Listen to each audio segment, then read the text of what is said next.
I'm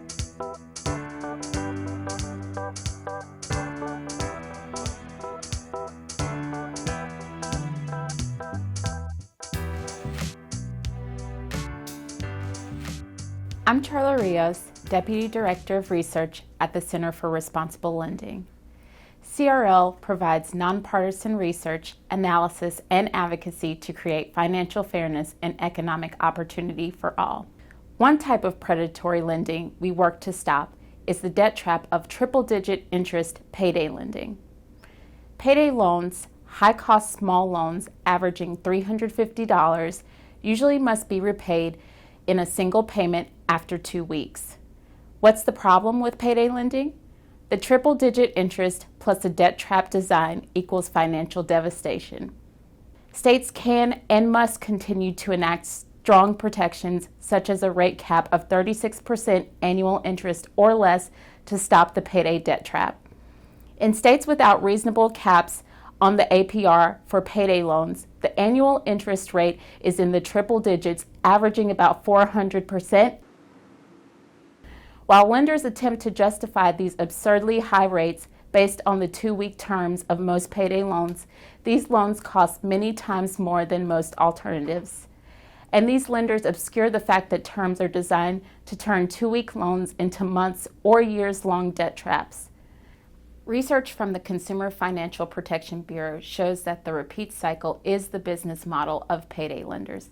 Lenders collect 75% of their fees from borrowers with more than 10 loans per year. Payday lenders succeed by making sure their customers fail. This practice drains billions of dollars per year from local economies and from families who can least afford it. It is associated with a cascade of financial harms, including the inability to keep up with other household expenses, including groceries and bills, repeat overdraft or insufficient funds fees, which in turn lead to involuntary bank account closures, and borrowers even file for bankruptcy at higher rates than consumers in similar financial situations. One borrower we talked to had an unbelievable story. A 69-year-old warehouse worker and grandfather of 7, he started with a loan of $200 from Advanced America. He eventually increased the loan amount to $300. Every payday, rather than defaulting or coming up short on bill money, this borrower went into the Advance America store and paid a fee of $52.50 so Advance America would not deposit his check. Advance America flipped the loan over 100 times until his total interest paid was an estimated $5,000.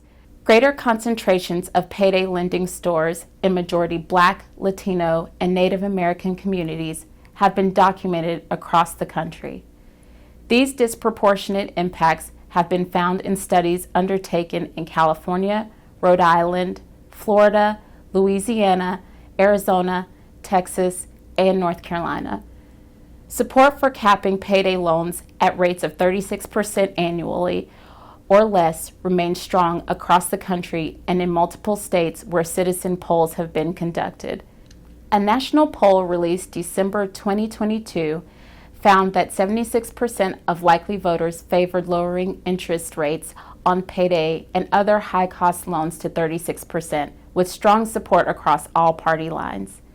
Those states that have passed 36% caps by ballot measure have seen margins leaning heavily towards approval, including Nebraska, where a citizens' initiative passed by 83% in 2020. Thousands of groups and individuals across the country have endorsed the cap, including faith groups, financial counselors, housing advocates, advocates working for families, military groups, and civil rights groups. In Illinois, the rate cap passed in 2021 was a legislative priority of the Illinois Legislative Black Caucus. The Michigan Governor's Black Leadership Advisory Council has also called for a 36% rate cap in their 2022 report. In states that have passed caps, former borrowers express relief that they are gone and report a range of resources for covering a cash shortfall that do not have the harms of payday lending. Polls in South Dakota and Illinois after caps show strong support among voters and no interest in a return of triple-digit interest rates to their states. Thank you for listening. Please support payday lending reform in your state and across the country.